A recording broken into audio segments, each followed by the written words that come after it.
Hello everyone, welcome back to nursing zone. आज हम एक नया टॉपिक स्टार्ट करने जा रहे हैं। आज का हमारा टॉपिक है स्ट्रक्चर ऑफ लैरिंग्स। लैरिंग्स के बारे में आज हम बात करेंगे, जिसके थ्रू हमारी साउंड प्रोड्यूस होती है। इसे हम वॉइस बॉक्स भी कहते हैं। तो जिन लोगों को नहीं पता, मैं बता दूं कि ये हमारी एनाटमी एंड फिजियोलॉजी के इंपॉर्टेंट टॉपिक्स की सीरीज़ चल रही है। वन बाय वन हम सारे इंपॉर्टेंट टॉपिक्स कवर करने वाले हैं। Anatomy and physiology specially BSc nursing और जीएनएम स्टूडेंट्स के लिए ये प्लेलिस्ट में बना रहा हूँ, ठीक है। क्योंकि सब लोग कह रहे थे उनके पास एग्ज़ाम आ रहे हैं, उनके पास टाइम बहुत कम है, इंपॉर्टेंट टॉपिक्स कवर करने हैं, समझ नहीं आ रहा कहाँ से कवर करें। तो ये वीडियो आप ज़रूर देखना। और ये पूरी प्लेलिस्ट पूरी मैंने इसी चीज़ पे बनाई हुई है। सारे important topics one by one हम कवर कर रहे हैं। एनाटमी हम ऑलमोस्ट ख़त्म करने जा रहे हैं। काफ़ी सारे टॉपिक्स ऑलरेडी हम करा चुके हैं। प्लेलिस्ट में जाकर आप चेक कर सकते हैं। बिना टाइम वेस्ट किए हम वीडियो को स्टार्ट करते हैं। तो structure of larynx, commonly known as voice box. Voice box मतलब कि जिसके थ्रू हमारी साउंड प्रोड्यूस होती है, जिसके थ्रू हमारी आवाज़ बाहर आती है गले से, ठीक है। तो ये हमारा लैरिंग्स होता है, एक तरह का ऑर्गन। तो रोल इन स्पीच प्रोडक्शन, तो क्या रोल है इसका स्पीच प्रोडक्शन में? And regulation of air flow during breathing. तो बहुत से लोगों को नहीं पता कि इसका एक और फंक्शन होता है, regulation of air flow during breathing. मतलब कि जब भी हम सांस लेते हैं तो एक हवा का जो प्रेशर बनता है, जो एयर फ्लो बनता है, उसको रेगुलेट करने का भी ये काम करता है, लैरिंग्स काम करता है, ठीक है। यहाँ पर आपको साइड में डायग्राम दिख रहा होगा, इसके बारे में हमें आगे आएंगे थोड़ी देर में। फिलहाल लोकेशन की बात करते हैं। तो located in the anterior part of the neck. Anterior मतलब कि आगे की तरफ वाला पार्ट, यानी कि हमारा गर्दन जो होती है, गर्दन के आगे की तरफ वाला जो पार्ट होता है वो हमारा एंटीरियर पोर्शन होता है। तो located in the anterior part of the neck, typically at the level of C3 to C6 vertebra, ठीक है। तो कहने का मतलब क्या है? कहने का मतलब ये है कि C3 से C6 वर्टेब्रा के अंदर ये प्रेजेंट होता है। अब ये क्या चीज़ होती है, देखो यहाँ पे साइड में आपको एक डायग्राम दिख रहा होगा। मैं थोड़ा और जूम कर देता हूँ, ज़्यादा जूम कर दूंगा तो अच्छे से दिखेगा नहीं, ठीक है। तो ये हमारे वर्टेब्रा होते हैं। वर्टेब्रल कॉलम आपको पता होगा, रीढ़ की हड्डी आपको पता है, वर्टेब्रल कॉलम जिसे हम बोलते हैं। इसमें हमारे पास एक फॉर्मूला आपको शायद पता होगा, C7T12 है ना, L5। तो ये क्या होता है बेसिकली, ये हमारे वर्टेब्रा के नंबर होते हैं। यानी कि शुरू के 7 जो वर्टेब्रा होते हैं वो C7 होते हैं, C1 C2 C3 है ना, तो 1 2 3 करके। तो ये हमारे सर्वाइकल वर्टेब्रा है, ठीक है। ये सर्वाइकल वर्टेब्रा है, ठीक है। और उसके नीचे हमारा क्या आ जाता है, थोरेसिक वर्टेब्रा। तो सर्वाइकल वर्टेब्रा जो होता है हमारा, वो हमारा गर्दन के पास होता है, ठीक है। यहाँ से स्टार्ट होता है, गर्दन के पास से ही, ब्रेन के नीचे से हमारे। और वर्टेब्रल कॉलम स्टार्ट होता है, और C1 C2 C3। तो यहाँ जो C3 है, C3 से लेकर C6 तक, ठीक है, C3 से लेकर C6 तक जो वर्टेब्रा है, उनके सामने जो प्रेजेंट होता है स्ट्रक्चर, वो हमारा लैरिंग्स होता है। और यही हमारा गले वाला पार्ट होता है, ठीक है। तो C3 से लेकर C6 जो है, इसकी लोकेशन है ये, है ना, वर्टेब्रा C3 से C6 at the level of C3 to C6 vertebra, ठीक है। एंटीरियर पार्ट में, ये मैंने बताया हुआ है। तो ये आपको लोकेशन याद हो गई यहाँ पर इसकी। Now its position allow it to connect to the upper respiratory tract. मतलब इसकी जो पोजीशन है वो कहाँ पर है कि ये अपर रेस्पिरेटरी ट्रैक से भी कनेक्ट कर रहा है और लोअर रेस्पिरेटरी ट्रैक से भी कनेक्ट कर रहा है, ठीक है। And plays a crucial role in phonation. Phonation का मतलब होता है sound production and protecting the airway during swallowing, ठीक है। जब भी हम खाना सटकते हैं, खाना हमारा ईसोफेगस के अंदर जाता है ना, हमारा कभी भी लंग्स के अंदर क्यों नहीं जाता? क्योंकि वहाँ पर लैरिंग्स के पास, लैरिंग्स से होते हुए जाता है, और लैरिंग्स के पास एक स्ट्रक्चर प्रेजेंट होता है। ये देखो यहाँ पर डायग्राम में, इसे बोलते हैं एपिग्लोटिस।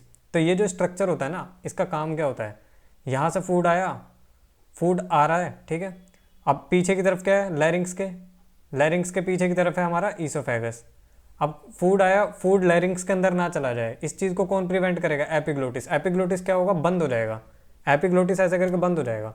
अब फूड क्या होगा, साइड से नीचे की तरफ चला जाएगा ईसोफेगस में, ठीक है। तो अब जैसे फूड आया, इसने देखा यार एपिग्लोटिस तो बंद है, तो ये क्या करेगा, ये ईसोफेगस के थ्रू हमारे पेट में चला जाएगा। लेकिन जब भी हम सांस लेते हैं तो हमारी जो एयर होती है, वो एयर किसके थ्रू जाती है? ऑब्वियसली लंग से लेके ट्रैकिया से होकर जाती है, हमारा जो लैरिंग्स है उससे होकर जाती है, ठीक है। तो तब क्या होता है, एपिग्लोटिस ओपन हो जाता है। तो जब हवा जानी होती है तब एपिग्लोटिस ओपन हो जाता है, जब हम सांस लेते हैं तब एपिग्लोटिस ओपन हो जाता है। लेकिन जब हम खाना या पानी सटक रहे होते हैं तो क्या होता है, एपिग्लोटिस बंद हो जाता है। तो कभी आपने देखा होगा आपको फंदा लग जाता है, आपको एकदम से धसका सा लग जाता है पानी पीने के बाद, तो क्या होता है कि अगर थोड़ा सा भी एक दो बूंद भी पानी जो है आपका उसमें जाने वाला होता है, रेस्पिरेटरी ट्रैक में जाने वाला होता है, और एपिग्लोटिस उसे रोक नहीं पाता इन केस, तो क्या होता है आपको अचानक से ऐसा फंदा लग जाता है, धसका सा लग जाता है, जिसके थ्रू जो हमारा जो भी फूड पार्टिकल लंग्स में जाने वाला था वो बाहर आ जाता है। ठीक है, लंग्स में अंदर नहीं जाता। तो मैंने एक लाइन यहाँ पर लिखी है कि ये क्या करता है, अलाउ करता है to connect upper respiratory tract, यानी कि जो ऊपर वाला रेस्पिरेटरी ट्रैक यानी कि फेरिंग्स है उससे भी कनेक्ट करता है, प्लस नीचे जो हमारा रेस्पिरेटरी ट्रैक है लोअर रेस्पिरेटरी ट्रैक यानी कि ट्रैकिया, उससे भी कनेक्टेड है। तो यहाँ पर आप साइड में डायग्राम में देख सकते हैं, यहाँ हमारा लैरिंग्स है। ठीक है, ऊपर की तरफ अगर हम जाते हैं तो हमें क्या मिलेगा, फेरिंग्स मिल जाएगा, और अगर हम नीचे की तरफ जाते हैं तो हमें क्या मिल जाएगा, यहाँ पर ट्रैकिया मिल जाएगा, है ना। नीचे की तरफ ट्रैकिया, ऊपर की तरफ फेरिंग्स। तो यहाँ पर हमने लोकेशन की अच्छे से बात कर ली है। अब बात करते हैं जो सबसे मेन चीज़ है लैरिंग्स की, वो है कार्टिलेजेस। लैरिंग्स के अंदर बहुत सारे कार्टिलेजेस होते हैं, बट मेन हम 5 कार्टिलेजेस के बारे में आज बात करने वाले हैं, और बहुत इंपॉर्टेंट ये कार्टिलेजेस हैं। देखो इन कार्टिलेजेस में ज़्यादा समझने का इतना नहीं है, पर एनाटॉमी में काफ़ी सारी चीज़ें आपको याद रखनी होती हैं, क्योंकि बहुत सारे नेम्स होते हैं और आपको ये स्ट्रक्चर्स और नेम्स याद करने ही होंगे एज इट इज़। ठीक है, तो ज़्यादा हार्ड नहीं है, मैं बहुत ट्राई करूँगा जितना मैं इजीली समझा सकूँ। ठीक है, और थोड़ा सा आप प्रैक्टिस करेंगे तो बहुत इजीली आपको याद हो जाएगा, ज़्यादा डरने वाली बात कोई नहीं है। तो स्टार्ट करते हैं कार्टिलेजेस ऑफ लैरिंग्स। सबसे पहला कार्टिलेज हमारा आता है थायरॉयड कार्टिलेज। ठीक है, तो अब एक बार मैं आपको डायग्राम से समझाता हूँ पहले, उसके बाद हम थ्योरी पे आएंगे। ये हमारा पूरा स्ट्रक्चर किस चीज़ का है, लैरिंग्स का है। ऊपर की तरफ हमारा क्या है, हायोइड बोन है। ठीक है, इसको हम नहीं भी, इसको आप छोड़ भी दो तो भी कोई इतना ध्यान देने की जरूरत नहीं है, लेकिन यहाँ से स्टार्ट होता है हमारा एपिग्लोटिस। ठीक है, एपिग्लोटिस मैंने आपको समझा दिया क्या काम होता है इसका। ये थायरोहायोइड मेम्ब्रेन होती है, इतना ज़्यादा याद करने की ज़रूरत नहीं है। यहाँ से हमारा कार्टिलेज स्टार्ट होता है, ये हमारा थायरॉयड कार्टिलेज होता है। तो ये आपको दिख रहा होगा, ये हमारा क्या है, थायरॉयड कार्टिलेज। उसके पास में कौन से कार्टिलेजेस प्रेजेंट है, एरिटेनॉइड कार्टिलेज। एरिटेनॉइड कार्टिलेज कौन से, ये वाले, ये हमारे एरिटेनॉइड कार्टिलेज होते हैं। ये सिर्फ नाम है, आपको याद करने ही होंगे as it is. Cricoarytenoid ligament, यहाँ पर एक लिगामेंट होता है जो क्या करता है, कनेक्ट करता है एरिटेनॉइड कार्टिलेज को क्रीकोइड कार्टिलेज से। ठीक है, तो 3 कार्टिलेजेस हैं यहाँ पर, पहला हमारा थायरॉयड कार्टिलेज, दूसरा हमारा एरिटेनॉइड कार्टिलेज, तीसरा क्रीकोइड कार्टिलेज। ये जो पूरा स्ट्रक्चर दिख रहा है आपको, ये क्रीकोइड कार्टिलेज है, उसके नीचे हमारा ट्रैकिया आ जाता है। ठीक है, तो मेनली इस डायग्राम में 3 कार्टिलेजेस के बारे में मैंने आपको बताया। ठीक है, और बाकी कार्टिलेजेस हम जो है इसमें पढ़ेंगे। तो थायरॉयड कार्टिलेज का काम क्या होता है, लार्जेस्ट कार्टिलेज होता है ये, forming the anterior and lateral walls. तो इसका काम क्या होता है, जो आगे की और जो साइड की जो वॉल्स हैं, है ना, लेटरल मतलब साइड वाली, एंटीरियर मतलब आगे वाली वॉल्स जो है हमारे उसके लैरिंग्स की, वो बनाने में कौन हेल्प करता है, थायरॉयड कार्टिलेज। यहाँ पर आप देखो थायरॉयड कार्टिलेज क्या कर रहा है, साइड में है, लेटरल है ना, मैंने बताया लेटरल और एंटीरियर। तो आगे से हमने कट किया हुआ है सेक्शन, ये पूरा कवर करता है। तो ये साइड से भी कवर करता है और आगे से भी कवर करता है हमारे लैरिंग्स को। ठीक है, कंपोज्ड ऑफ 2 लैमाइना, यानी कि 2 प्लेट्स होती हैं, that meet at the anterior midline forming the Adam's apple. ठीक है, तो ये क्या करते हैं, ये दोनों लेयर ऐसे घूम के ना, ऐसे घूम के, ये ऐसे घूम के आगे की तरफ आके मिल जाएंगी। ठीक है, आगे से कटा हुआ ये सेक्शन कट सेक्शन है, इसलिए आगे का स्ट्रक्चर आपको नहीं दिख रहा है। तो आगे की तरफ आके मिल जाती हैं और मिड लाइन पे। ठीक है, और फिर आगे की तरफ आके क्या बना लेती हैं, एडम्स एप्पल बना लेती हैं। ठीक है, ये अब हम बात करते हैं हमारे क्रीकोइड कार्टिलेज के बारे में। क्रीकोइड कार्टिलेज क्या है, एक रिंग शेप कार्टिलेज है, located below the thyroid cartilage. Now यहाँ पर आपको मैंने दिखाया क्रीकोइड कार्टिलेज, ये देखिए, ये हमारा रिंग शेप कार्टिलेज है, कहाँ पर प्रेजेंट है, हमारा थायरॉयड कार्टिलेज के नीचे है। ठीक है, थायरॉयड के नीचे कौन सा प्रेजेंट है, क्रीकोइड कार्टिलेज। ठीक है, तो क्रीकोइड कार्टिलेज का रिंग शेप स्ट्रक्चर है below the thyroid cartilage, provide करता है support to the larynx, support provide करता है, प्लस कनेक्ट करता है ट्रैकिया से, है ना। यहाँ पर आप देख सकते हैं नीचे की तरफ क्या जा रहा है, यहाँ से ट्रैकिया जा रहा है। तो ट्रैकिया से कौन कनेक्ट कर रहा है, क्रीकोइड कार्टिलेज कनेक्ट कर रहा है। 2 कार्टिलेजेस के बारे में हमने अब तक बात की है। सबसे पहला हमारा थायरॉयड कार्टिलेज, जो साइड में लेटरल वॉल्स और एंटीरियर वॉल्स बना रहा है। उसके बाद अगर हम देखें नीचे की तरफ हमारा क्या है, उसके क्रीकोइड कार्टिलेज। क्रीकोइड कार्टिलेज क्या कर रहा है, ट्रैकिया से कनेक्ट कर रहा है। ठीक है, उसके बाद हम बात करते हैं एरिटेनोइड कार्टिलेज। एरिटेनोइड कार्टिलेज क्या करता है, पेयर्ड कार्टिलेज पेयर होता है, यानी ये भी 2 नंबर में होता है, मतलब दो होते हैं ये नंबर में, दोनों को मिला के एक पेयर बनता है। Paired cartilage on the superior surface of cricoid cartilage. कहने का मतलब ये जो क्रिकोइड कार्टिलेज है उसके ऊपर 2 स्ट्रक्चर्स ऐसे प्रेजेंट होंगे, और ये दोनों स्ट्रक्चर्स क्या होंगे, एरिटेनोइड कार्टिलेज, ठीक है। 2 होंगे तो ये क्या हो गया, पेयर हो गया। Articulate with the cricoid cartilage and play a key role in vocal cord movement, यानी कि वोकल कॉर्ड जो होती है हमारी, जिसके थ्रू हमारी साउंड प्रोड्यूस होती है, ठीक है, उसमें ये काफ़ी की रोल यानी काफ़ी मेजर रोल ये जो है करता है, प्ले वो करता है, शो करता है, ठीक है। तो यहाँ देखो एरिटेनोइड कार्टिलेज मैंने आपको बताया था, ये रहे दोनों, ठीक है। कहाँ पर ये प्रेजेंट है, ये क्रिकोइड कार्टिलेज के ऊपर प्रेजेंट है ना। नीचे क्या है, क्रिकोइड कार्टिलेज है ये लिखा हुआ, और ऊपर दोनों एरिटेनोइड कार्टिलेज है। इन दोनों का काम क्या मैंने बताया आपको, ये वोकल कॉर्ड के मूवमेंट में काफ़ी मेजर रोल प्ले करते हैं, ठीक है। अब बात करते हैं कॉर्निक्यूलेट कार्टिलेज के बारे में। ये काफ़ी स्मॉल होता है, होन शेप होता है, cartilage located on the apex of the arytenoid cartilage. तो जो एरिटेनोइड कार्टिलेज मैंने आपको दिखाया था उसके ऊपर की तरफ ये प्रेजेंट होते हैं कार्टिलेज, कॉर्निक्यूलेट कार्टिलेज बोलते हैं इन्हें। और एक होते हैं क्यूनिफॉर्म कार्टिलेज।